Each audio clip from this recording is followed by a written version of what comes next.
Lo que era un secreto a voces en los pasillos del Congreso de la República, este jueves se concretó con los señalamientos que realizó el Ministerio Público y la CICIG contra el expresidente del Legislativo Luis Rabé, acusado de contrataciones irregulares. Según las investigaciones, muchas de estas plazas fantasma fueron autorizadas por Rabé. En total fueron 148 puestos autorizados, lo que provocó que el MP pidiera el antejuicio en su contra. Lo que podríamos denominar plazas fantasmas propias. El diputado Luis Rabé, del señor Mario Raúl Franco y Franco, con un salario de 20.000 quetzales mensuales, lo trasladó un mes después de suscribir el contrato a la unidad de inventarios. De esa manera, también como ya se ha expresado sin que existiera de unidad de inventarios ningún requerimiento, pero adicionalmente, lo que se pudo establecer es que el señor Franco y Franco viajó al exterior en 7 oportunidades durante el periodo que aparecía supuestamente cumpliendo su trabajo, sin que constara en el expediente autorización o permiso de vacaciones. Adicionalmente, personal que fue entrevistado de la unidad de inventarios del Congreso manifiestan que el señor Franco y Franco nunca se desempeñó en esa dependencia. También Marco Antonio Lorenzana Pineda, contratado por 7.000 quetzales en los años 2013 y 2014, asignado al diputado Luis Rabé,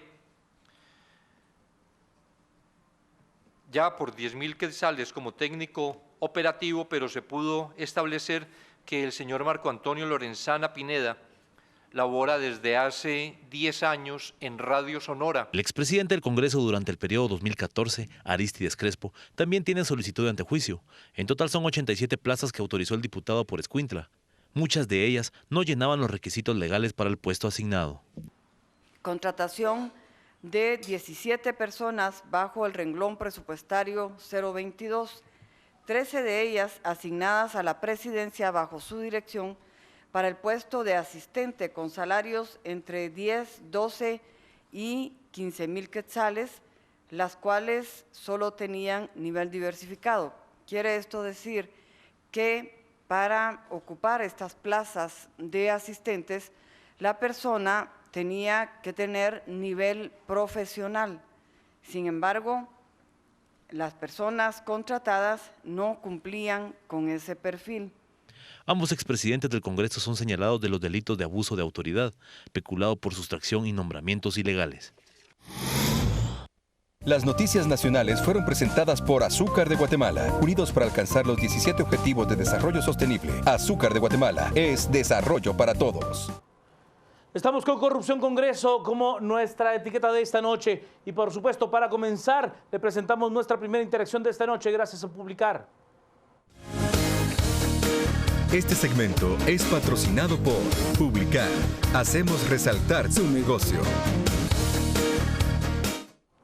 Mucha interacción esta noche con Corrupción Congreso. Maripaz nos plantea, bien dicho, no hay plazo que no se cumpla. Me alegra que ya se acabó su suerte. Alex, no Carlos, nos dice, sistema de listados perverso permite que mafiosos y ladrones lleguen al Congreso. Alex, de pequeño pensaba ver a héroes reales. Telma e Iván son 2 de ellos, falta uno y somos todos nosotros si nos involucramos. Y Omar nos plantea, a todo coche le llega su sábado y como esperamos le llegará a Rabé y todos esos es parte. Manuel nos dice siempre que veía a Rabé en los infomerciales en el monopolio, apestaba corrupción fatal. Hugo nos plantea, es una vergüenza. Hoy día vayan al segundo nivel de informática, holgazanes chateando todo el día, no aportan nada, cero capacidad. Bueno, el tema de hoy, en realidad, a mí me gustó el término que utilizó el comisionado, ¿no? Innecesarias las plazas. Esta es nuestra primera interacción de esta noche. Gracias a Publicar. Este segmento fue patrocinado por Publicar. Hacemos resaltar su negocio. A través de @Carmen Ortiz, a través de @Crisma Castillo. es la forma de poder interactuar. Le doy las buenas noches a la licenciada Carmen Lorena Ortiz, las buenas noches y la palabra al licenciado Cristian Manolo Castillo. Muy buenas noches, Carmen. Qué gusto compartir contigo este espacio y en un momento en el que volvemos a los jueves de CICIG. Sí, sí. Hacía días que ya teníamos, habíamos extrañado la emoción que genera que sea el mecanismo de la justicia el que en alguna medida ayude a depurar un Congreso que no se logró depurar por la vía democrática. Pero quisiera iniciar la noche reflexionando sobre 3 elementos. El primero, el presidente Arístides Crespo, ahora con solicitud para levantarle el antejuicio y poderlo investigar, sería el cierre de 3 presidentes del Partido Patriota. 4. Luis Rabé, digamos... Muadi y Goody Rivera y Arístides Crespo fueron los 3 orgánicos del partido, digamos. Claro. Que fueron quienes en gran medida... también representaron el nivel de descomposición en torno a la corrupción desde un modelo de gestión de lo público de control total. Es decir, el Partido Patriota buscó el control de toda la institucionalidad, de todo el sistema de pesos y contrapesos en alguna medida para garantizarse la impunidad. Y vemos ahora que el presidente que en su momento ejerció la presidencia del Congreso, Arístides Crespo, también sale vinculado a esa lógica de control total que lo lleva en este momento a quedar expuesto y a estar bajo investigación. Bueno, aún no bajo investigación criminal, pero sí con indagaciones lo suficientemente convincentes como para poder solicitar levantarle el derecho de antejuicio. El otro elemento que yo quisiera plantear en el inicio del debate es, hay como 2 tipos, bueno, se tipifican 2 tipos de contrataciones, unas anómalas y otras fantasmas, digamos. Las anómalas es un diputado tiene derecho a 3 personas, un asistente, una secretaria y un ujier. Sí. Pero habían diputados que tenían 23, 24 personas para su... Asistente. 35 asistentes. La pregunta ahí es, estábamos en año electoral. El Congreso de la República en el 2015 paró prácticamente paralizado los 3 primeros meses. El presidente Rabé era un presidente fantasma porque al final le tocó presidir su primera sesión casi que en abril, una situación así. Claro, tuvo 3 meses para poder autorizar todas las contrataciones, pero entonces en año electoral para los partidos es sumamente necesaria la fuerza de trabajo para N cantidad de actividades partidarias. Sí. Hacer propaganda, manejo de redes sociales, que fue una guerra a muerte en las redes sociales, operadores en campo. Entonces, es cierto, en el Congreso no se necesitaban o de pronto eran excesivos, pero cuando uno empieza a ver que estaban fuera de la capital, que estaban dentro de otros ministerios, la presunción inicial es, estos estaban cumpliendo una función partidaria. Total. Pagados por los ciudadanos. Con los impuestos. Por los ciudadanos, pero además ejerciendo, digamos, labores para el partido. Esto no es nuevo. Cuando uno mira tanto las contrataciones anómalas como las contrataciones fantasmas, uno encuentra algunos familiares, que eso es lo tradicional, digamos, que contratan al familiar y le dicen, no te preocupes, no hay que llegar a trabajar, solo ir a cobrar. También habían personas... La plaza de Muadi, por ejemplo, que era diferente. Que era su forma de agenciarse de una platita, ¿verdad? O sea, venía una cosa de nada. Están esos otros contratados, que son precisamente quienes estaban contratados para las empresas privadas de los diputados, pagados por el Congreso de la República. Entonces es un buen negocio. Bueno, no, la de Muadi ni siquiera era ese proceso. O sea, la de Muadi lo contrato, él recibe su cheque, yo tengo su chequera ya firmada, le dejo una cantidad en su cuenta y a través de un cheque retiro el resto. Además trabaja para mi empresa. Por supuesto. Pero en el caso de Cristiani también. Es decir, Cristiani también, digamos, algunas de las personas que tenía contratadas trabajaban en su empresa privada, que creo que además le prestaba servicios de limpieza al Congreso o algo así.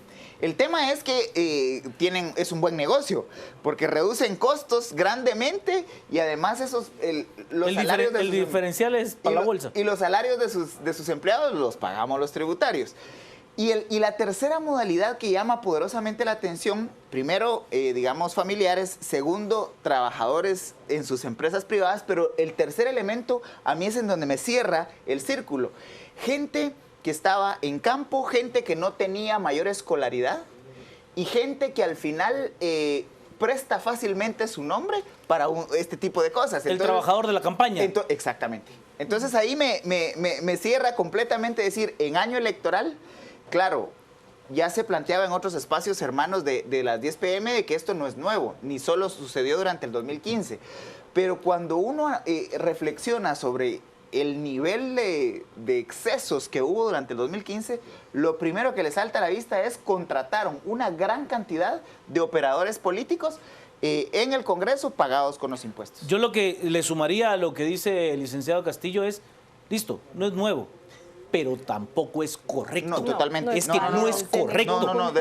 Y de verdad, en ese sentido, las declaraciones hoy del diputado del Movimiento Reformador, Boris España, fueron una absoluta falta de respeto a aquellos guatemaltecos que pagamos impuestos. Cuando le dice, es que mire, es normal. ¿Qué va a ser normal? Sí. Por Cristo, es que no es normal. Es un acto corrupto, es un acto que lacera los intereses de este país. Y, a ver, esa forma en la que el diputado de España se lava las manos como parte de la dirigencia del Movimiento Reformador, lo mismo que hicieron en su momento los dirigentes de la Unidad Nacional de la Esperanza con los famosos 82.8 millones de quetzales con el doctor Meyer, que era un miembro fundador de la Unidad Nacional de la Esperanza y que ese dinero se lo robaron, porque no hay otra forma de decirlo.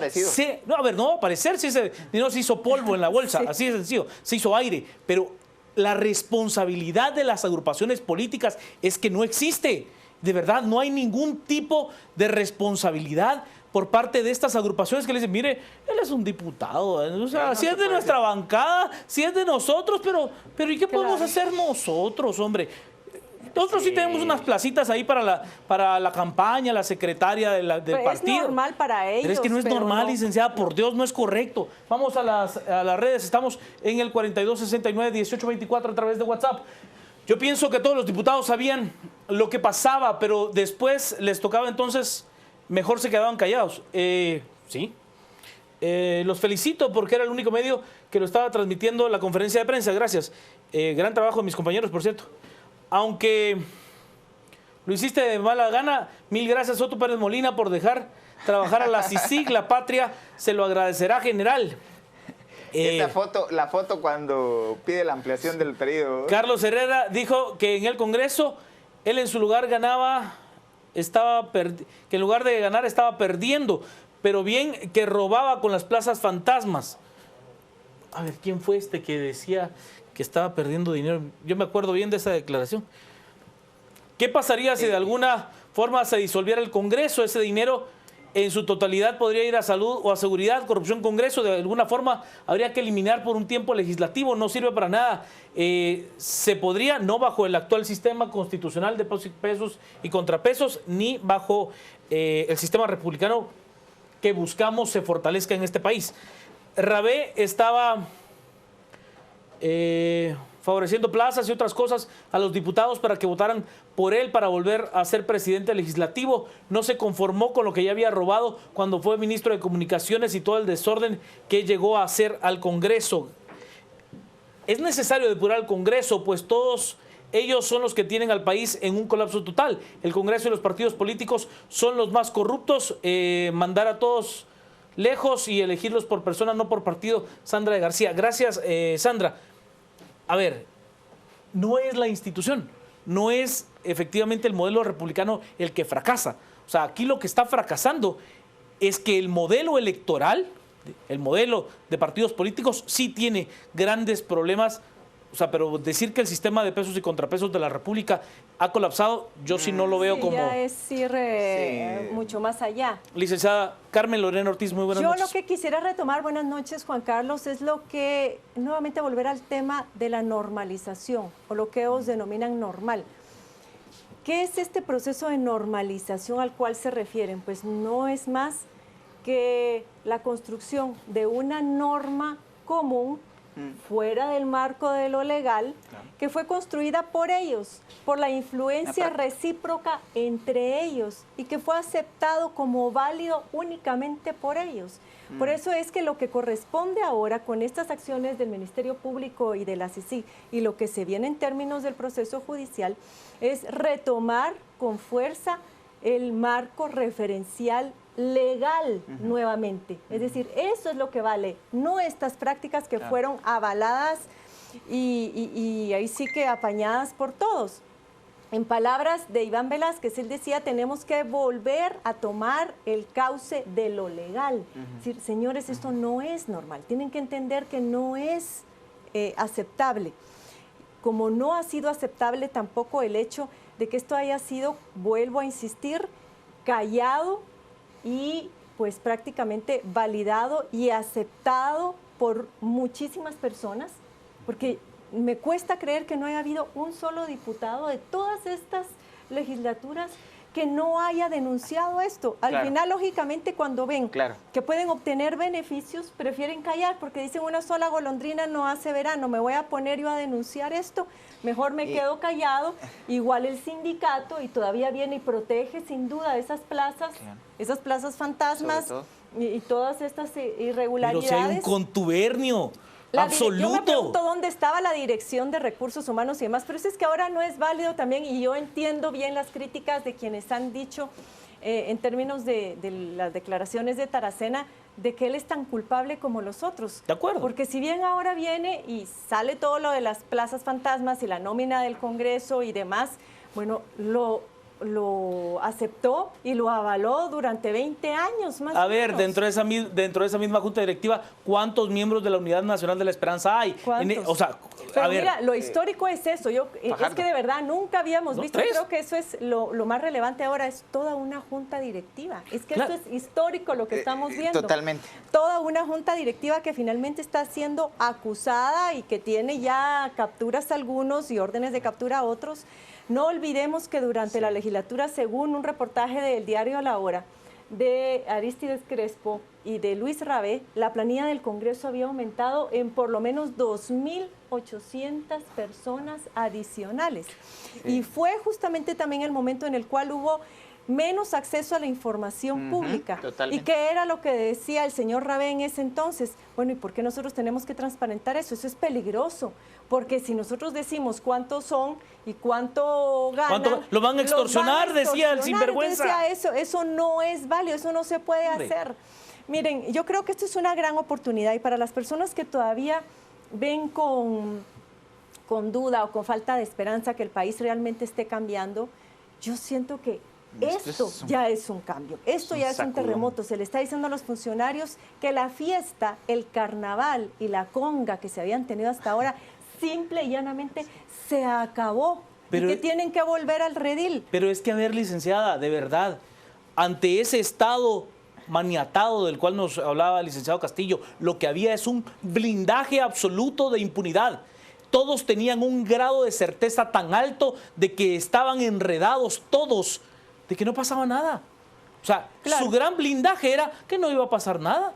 Si ya el Ministerio Público es mío, la Corte Suprema es mía, la CC es mía. Ahora, quiero recordar... Y si no es mía, es nuestra. Quiero recordar otra cosa que decía Edgar Axip, pero esto me lo comentaba en un este-oeste y decía, miren, eso de que el presidente Taracena haya sacado la nómina de trabajadores del Congreso no fue una decisión per se de Mario Taracena y de la actual Junta Directiva, es porque la Corte de Constitucionalidad iba a ordenar en esos días al Congreso de la República sacar a luz la nómina de empleados. Cuando ellos vieron que ya venía la resolución y que esto era imparable, decidieron adelantarse para no verse tan mal ante la opinión pública. Esto era lo que nos decía Edgar Eso es política. A ver, eso es política, yo lo entiendo. Pero a ver, lo que yo no entiendo es ese contubernio de verdad asqueroso que existe con los miembros del sindicato. De los 3 sindicatos del Congreso. Que es un a ver, que ahora que no nos vengan a decir que no sabían. Y que esos a ver, lo que tienen es un baño de... A ver, yo tengo un salario que no puedo ganarme por mi capacidad en otro lado. Y todos por lo tanto... eran compadres y comadres en este festín. Adentro. Ahora, miren, esto no solamente pasa en el Congreso de la República, ha de pasar en otros ministerios y secretarías. Seguro. Corín, nuevamente a quien agradecemos su participación, digamos, tan dinámica con nosotros a las 10 p.m. y también en 8:45, nos dice que el censo de empleados es un primer paso. Yo considero que sí es importante tener ese censo de empleados, pero ojo, que cualquier ministro y cualquier secretario con voluntad y teniendo las facultades para hacerlo, puede inmediatamente empezar a revisar los listados, a presentar su nómina, su propio proceso de depuración. Lo hizo Neto Brand en la municipalidad de Misco. Claro. Es decir, no necesitamos que vengan y nos obliguen y que solamente el censo y esperar estos millones del video del Banco Mundial, no sé al final quién va a financiar esto, y esto ya va a dar transparencia en todas las dependencias también del Ejecutivo. Esto debería de ser ya un paso obligatorio, de hecho lo estamos esperando desde hace rato. Pero a ver, es que esa es la visión de un estadista. O sea, yo no sé cómo usted puede ser ministro de Estado y usted no tomar las riendas de decir, mire, dígame qué hay. Sí. O sea, de verdad, dígame, yo no me atrevería a tomar un ministerio sin que me dijeran, mire, nuestra nómina es de tantos empleados, porque hacemos... tú eres el responsable, por supuesto, cuentadante. Total. Vamos a las redes, estamos con Corrupción Congreso como nuestra etiqueta de esta noche. Susana nos dice, por eso se aferran a la voto por listados y reelección indefinida, administran el 84% del presupuesto.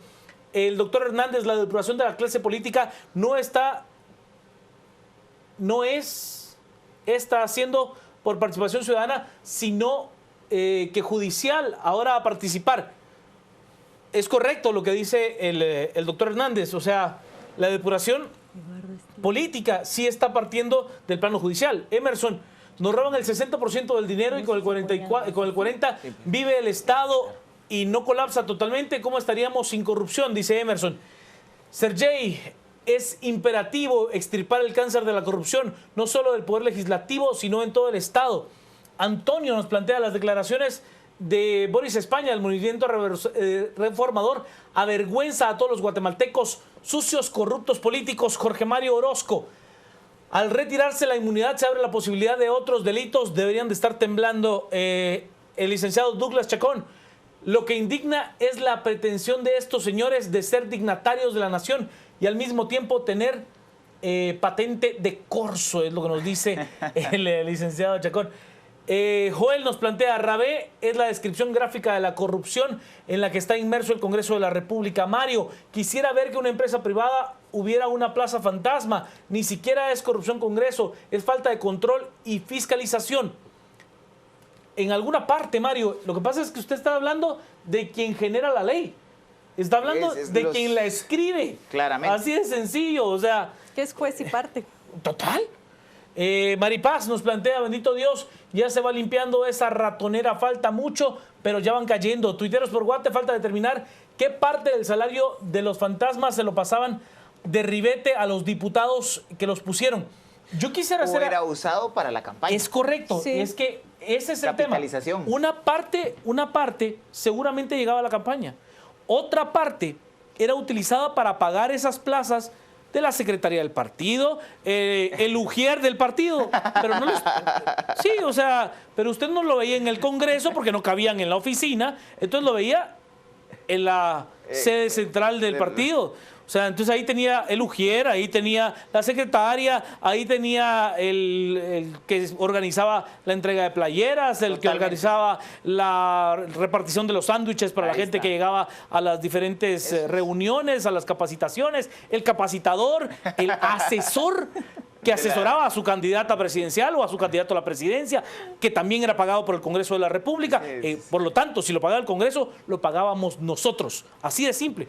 Castillo. Yo quisiera traer al debate un par de elementos extras a los planteados en la primera intervención. El primero es, ¿a dónde va a ir a dar toda esa gente? Es decir, ya las cárceles VIP yo creo que ya están llenas, o sea, ¿dónde?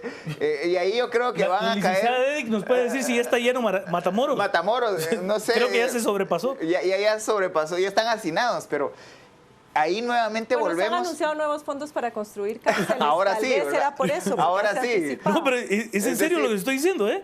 O sea, según entiendo los datos del sistema penitenciario, el total de personas que podían estar en Matamoros, que tienen características muy especiales por la vulnerabilidad, ya ha sido sobrepasado. Ya, o sea, está... Eso está... Entonces, pero ¿a dónde van a meter a esta gente? Y es parte de la crisis del sistema penitenciario que no ha hecho inversión en nuevas cárceles.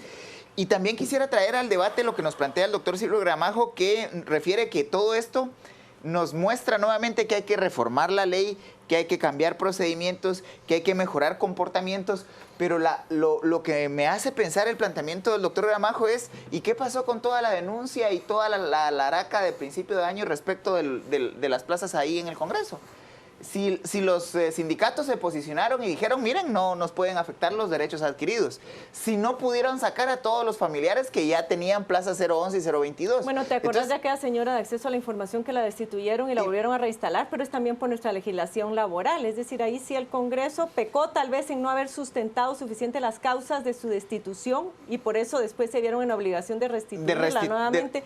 Pero también nuestra legislación laboral a veces es un coto, es un cepo para poder actuar en estos casos. El problema es que cuando se actúa precipitadamente sucede eso, precisamente porque la ley laboral lo que busca es beneficiar al trabajador. Sí. Claro, las condiciones de contubernio que hay adentro del Congreso de la República, también todos ahí están conscientes de que se hace toda la alaraca, se hace toda la bulla, pero al final no los van a poder quitar, porque al final están protegidos por el pacto colectivo, están protegidos por las leyes laborales del país, están protegidos por sus padrinos políticos que todavía están adentro del Congreso. Entonces, ¿dónde está el proceso de reforma a la Ley de Servicio Civil del Congreso? Claro. Eso es lo que tiene que verse ahora, hasta dónde, cuáles son los alcances de esa reforma. Realmente. Pero de ahí, a ver, ahí sí yo le digo una cosa. Entonces que no me venga con lloriqueos el sindicato y los trabajadores de que la gente les grita corruptos en la calle. Claro. Es que de verdad hay un contubernio. Es que ahora queda claro. Es imposible que eso suceda si no existe ese compadre hablado del que habla el licenciado Ortiz. Entonces, el Congreso, que dicho sea de paso, digamos, la asignación presupuestal ha ido incrementándose, pero cuando uno la mira en perspectiva, dice, bueno, 850 millones de quetzales, pues no es representativo respecto de los 70 millardos que representan los ingresos y egresos del Estado, el presupuesto. Pero cuando vemos cómo se utilizan, digamos, personas que sin escolaridad ganan 20,000, sí, ganan mira, 15,000. Y lo que le cuesta a muchísimos profesionales estar rasguñando o peiscando consultorías y trabajitos aquí o allá para tener un salario digno y con calificaciones y competencias, y ves este tipo de casos, es indignante. Que claramente, digamos, si fue solo para el periodo electoral, pues uno dice, hay una distribución de esos 20,000 quetzales entre lo que le queda a la persona que presta la factura o que presta su nombre, la persona, digamos, lo que va para el partido, para financiamiento de campaña, lo que va para pagar los cargos de trabajo en la provincia, etcétera. Ahí hay un fraccionamiento. El problema es cuando esas plazas se convierten en permanentes. ¿Qué fue lo que denunció hoy la fiscal? Que muchas de esas plazas 022 que había dado Luis Rabé después las pasaron a 011 y eso ya les da en cuestión de meses. Y no es estos dos presidentes, Rabé y Crespo, los únicos que lo han hecho, digamos. Cada presidente que llega, el objetivo es dejar metida a su gente. Y entonces vemos inclusive familiares de exdiputados o familiares de diputados actuales que tienen plazas 011 y 022 adentro del Congreso de la República. Pero ven ahí el mérito de Luis Mijangos. Fíjense que yo hablaba con alguien hoy que me recordó que Luis Mijangos empezó a trabajar en el Congreso de la República con la Constituyente. Él calculaba que él había empezado a trabajar ahí en el año 82 u 83 más o menos. Suspende un periodo porque ustedes se recuerdan que él fue diputado por el FRG, es correcto, y después creo que fue secretario privado de Alfonso Portillo.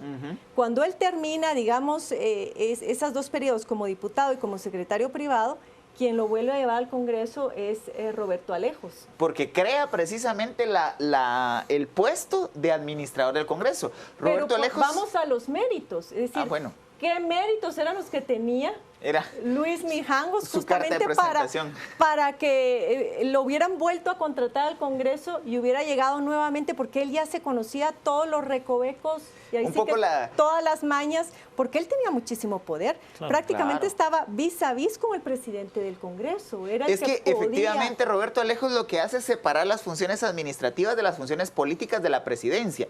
Y esto me lleva a otro planteamiento. La concentración de poder en un cargo en Guatemala es mal utilizado, digamos. Siempre. Es decir, y esto es una alerta para lo que estamos viviendo en rediseño de la institucionalidad del país. concentrar poder en este país es fatal.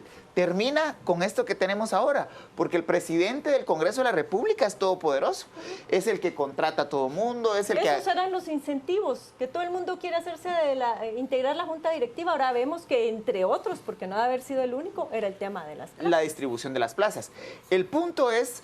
y aquí, por lo que planteaba Carmen, me recuerdo de esa famosa escucha telefónica en donde la persona en la sala le dice: no se preocupe, sus negocios están bien protegidos, que yo sé cómo se hacen aquí los business desde que se fundó la SAT. Un poco esa dinámica, esa imagen me trae a la mente lo que sucede ahora en el caso de la administración en el Congreso de la República. El problema de fondo tiene que ver con qué se va a hacer en torno a esto, porque al final no es solo, insisto, esos dos presidentes, seguro, los anteriores, pero además, ¿qué previsiones hay para que en este mismo preciso momento no esté sucediendo lo mismo? Bueno, la ley orgánica lo prohíbe, pero si quieres vamos a ver los comentarios. Vamos a los comentarios, sí. Eso. Estamos con Corrupción Congreso, que es nuestra etiqueta de esta noche. En el WhatsApp nos plantean: qué vergüenza, Guatemala es el país de la universidad de la corrupción. El Congreso debemos cerrarlo y como tiene razón Serrano, hay que refundar el Estado. Pero también no les solicito que investiguen todos los proyectos donde están cobrando comisión los diputados, sobrevalorando todo.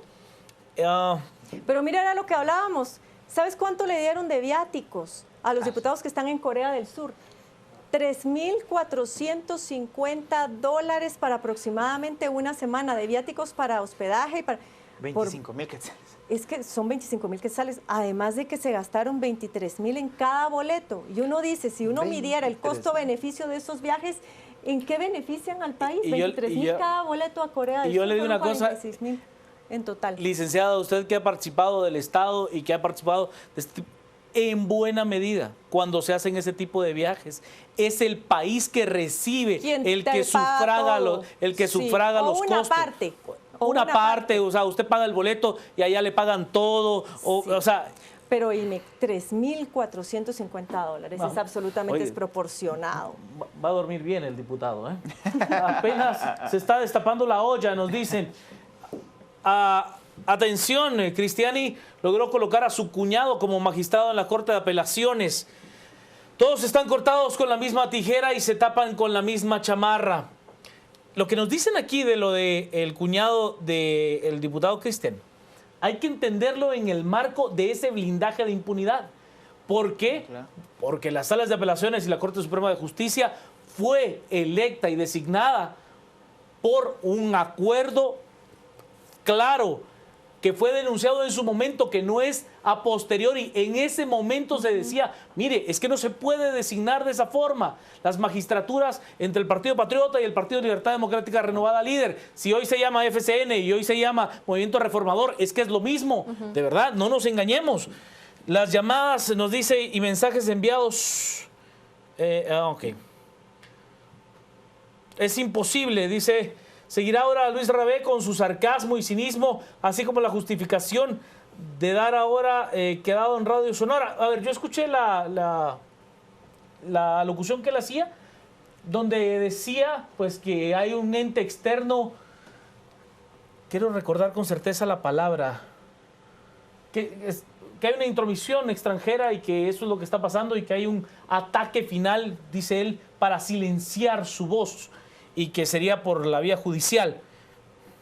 Yo no... Y habría que ver qué es lo que él está callando, ¿verdad? O sea, yo no veo...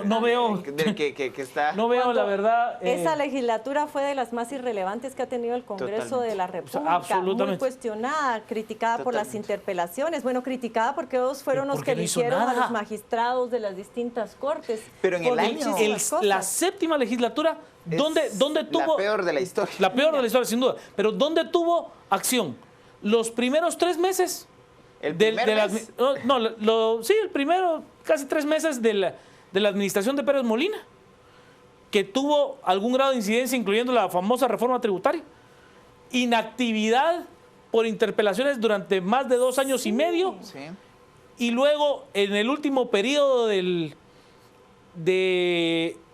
2015, bajo la administración de Rabé, No pasó. no, en los últimos 3 meses pasaron algunas cosas que ya durante la Cuando administración él del rindió doctor su Maldonado, o informe, sea... Claro. solamente hizo alusión a 3 leyes cuando rindió su informe ante el Congreso de la República. Pero miren, ¿Qué iban a decir? alguien me está recordando, y es importante que lo tengamos presente, el por qué el Congreso de la República se opuso tanto a aprobar el mandato de la CICIG. ¿Se recuerdan? Claro. El origen de la CICIG, ya De ni la siquiera CICIAX. hablemos de la renovación de ese mandato, el origen. Es decir, hubo una gran oposición. Y cuando vemos este tipo de situaciones, vamos encontrando los por qué y las respuestas a por qué de esa oposición. Igualmente pasó ahora con el caso Aceros de Guatemala. Y tanta oposición por parte del sector empresarial para dar un impuesto, para fortalecer la seguridad y la justicia. Totalmente. Y cuando vemos estos casos empezamos a descubrir los porqués de esta situación. Ahora miren, hay un tema acá que yo quiero hacer alusión también, y es el tema de la reelección. En el caso de Arístides Crespo se decía que él gozaba de la simpatía, de la admiración, del apoyo y de la lealtad de muchísima gente, porque él tenía mucha sensibilidad para con la gente y les daba trabajos a ellos, a sus familias, es decir, tenía su red clientelar, y eso explica el por qué muchos han llevado tantísimos años en el Congreso. Y después pretendemos que sea la Corte de Constitucionalidad la que avale que ya no se dé la reelección, cuando es un problema no de la Corte, es un problema de ciudadanía, de cultura política, de educación. En la medida que los ciudadanos sigan eligiendo a sus autoridades únicamente en función del beneficio personal o familiar, que eso me va a redundar a mí, pues vamos a seguir teniendo la misma clase política que hemos visto hasta ahora. Eso.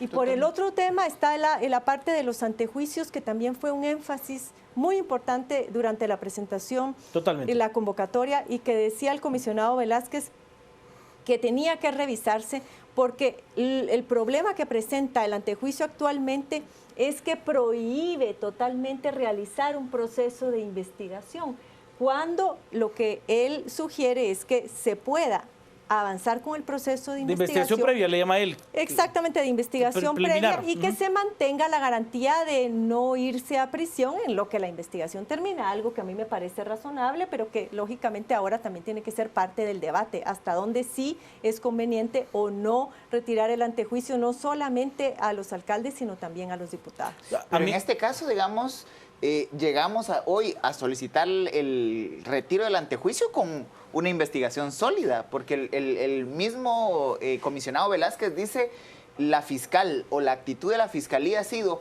en ningún momento solicitar el retiro de antejuicio si no se tiene toda la evidencia. Pero él lo que hace, a lo que hace mención, Lic, es que tiene que haber un tercero al cual usted sí puede investigar para poder conectarlo con el que tiene antejuicio.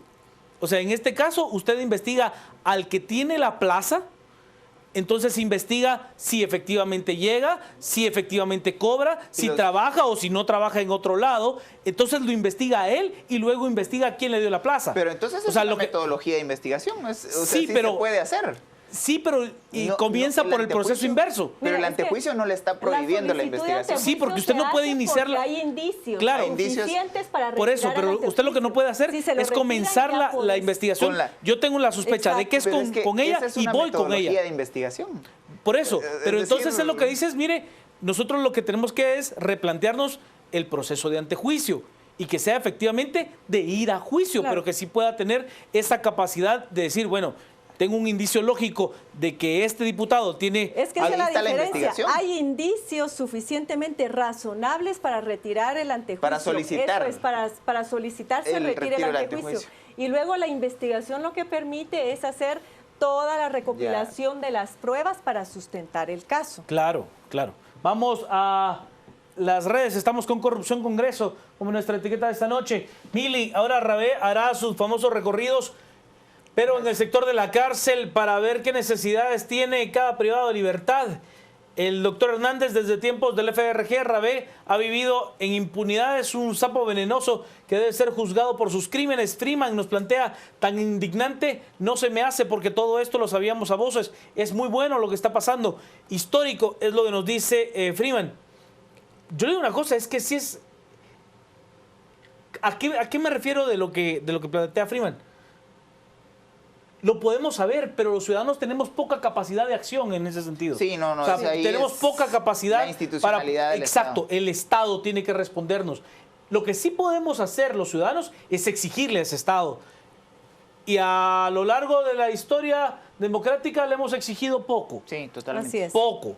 O sea, también tenemos que hacer una autocrítica porque de verdad lo hemos hecho poco, hemos participado poco, hemos sido displicentes en nuestra participación política o, si no se quiere ver como una participación política partidaria, en nuestra participación ciudadana. Ahí. Esa ha sido prácticamente inexistente hasta que llegó el 2015. Sí. Pero, a ver, tampoco pidamos que en un año se puede usted... Mira, no se puede en un año. resolver Fíjense todo. que acá me están comentando, me dicen que Luis Mijangos empezó muy tempranamente a trabajar en el Congreso de la República con Ramiro de León Carpo. Sí. Y el oficial mayor de la época de don Reginaldo, y no entiendo muy bien el apellido. Entonces, dice que él estuvo, inclusive que llegó al Congreso de la República en la época de Mario Sandoval Alarcón y se mantuvo prácticamente hasta la época en que fue secretario general de la presidencia de Alfonso Portillo. Imagínense, la experiencia, claro, lastimosamente la experiencia no se va construyendo de una manera muy positiva o constructiva, claro, pero ese es el tipo de meritocracia. La carta de presentación. Ajá, que construye nuestro sistema. Yo lo que sí le sumaría a lo que dice la licenciada Ortiz es que lamentablemente en toda institución de este país usted encuentra el tipo que la sabe todas. Sí. Y ese es el que vale para aquellos que quieren hacer negocios oscuros. Totalmente. Entonces, de verdad, es parte de esa construcción ciudadana que tenemos que hacer y que tenemos que hacernos nosotros, los ciudadanos, responsables. Sí, los cambios tienen que estar en cuanto a la institucionalidad, pero no podemos dejar de ser vigilantes, críticos y exigentes en cuanto a la responsabilidad que nos toca. Si esperamos que otro lo haga, no va a pasar nunca. Ya nos quedó claro. Vamos a la pausa. Estamos a las 10 p.m.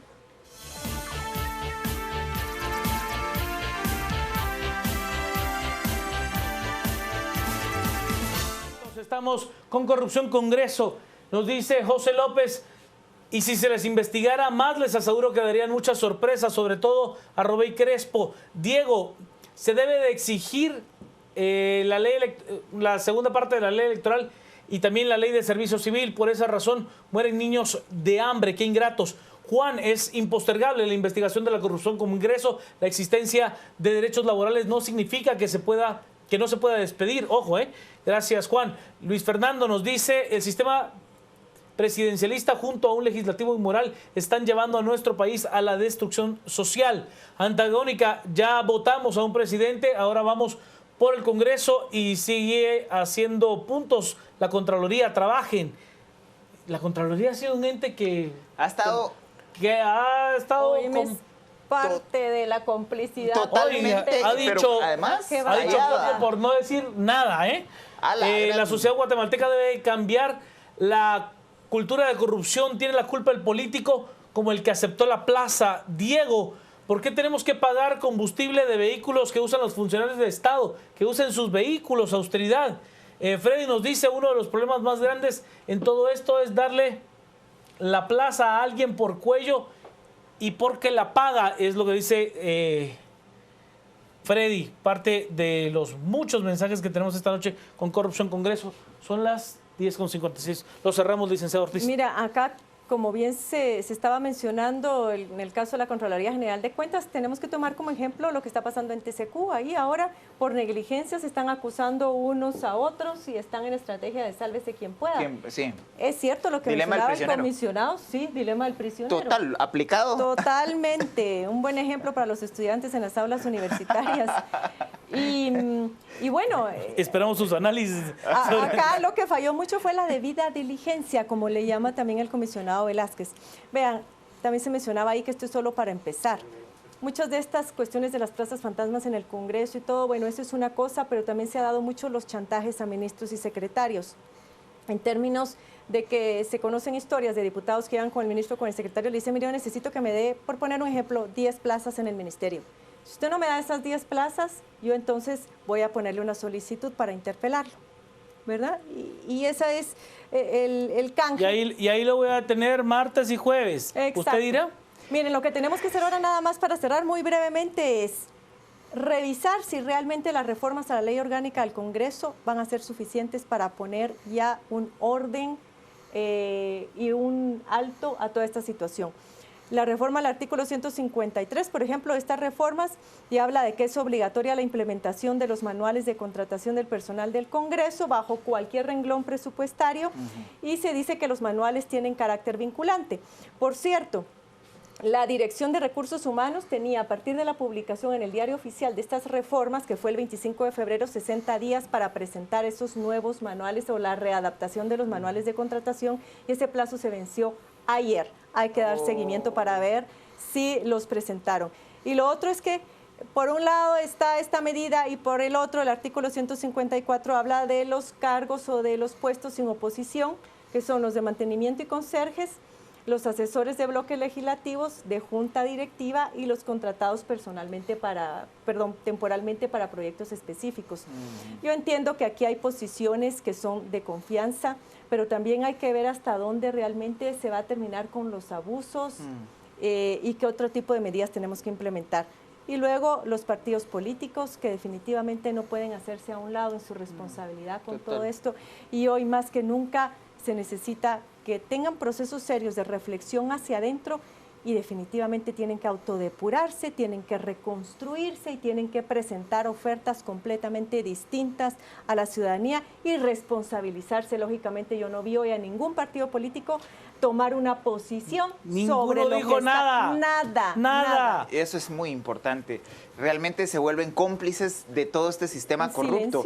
Y aquí yo agradezco a un gran amigo que me hace reflexionar sobre que el licenciado Mijangos además fue secretario general de Alfonso Portillo, otro secretario cercano a un presidente controversial, digamos, Gustavo Alejos, el secretario Monzón, el de la vicepresidenta, Martínez, Girón. Quiere decir que hay que ponerle atención a quienes han pasado por ese puesto, porque al final, digamos, les toca hacer el trabajo oscuro de la gestión política. Pero además, él me hace reflexionar sobre cómo se establecen redes, porque habían buenos acercamientos entre Crespo y Mijangos desde el FRG y después compartieron en el Comité Ejecutivo del Partido Patriota. Es decir, hay toda una lógica de operar de estos actores prácticamente durante los 30 años que llevamos de democracia. Son esos actores oscuros que les toca enfrentar el lado oscuro de la política. Yo siempre refiero que la política tiene dos caras, digamos. Es una cara que es para construir el bien común, pero además hay que le toca a los políticos manejar estas áreas oscuras. El problema es que el sistema se los permite. Y entonces un sistema que al final fue pensado precisamente para que estos actores oscuros sean los que agilicen y muevan las estructuras del Estado, nos llevan a estructuras criminales que llegan a administrar el Estado. Y eso realmente debe arrancarse de raíz si queremos realmente como sociedad dar un paso cualitativo hacia el futuro.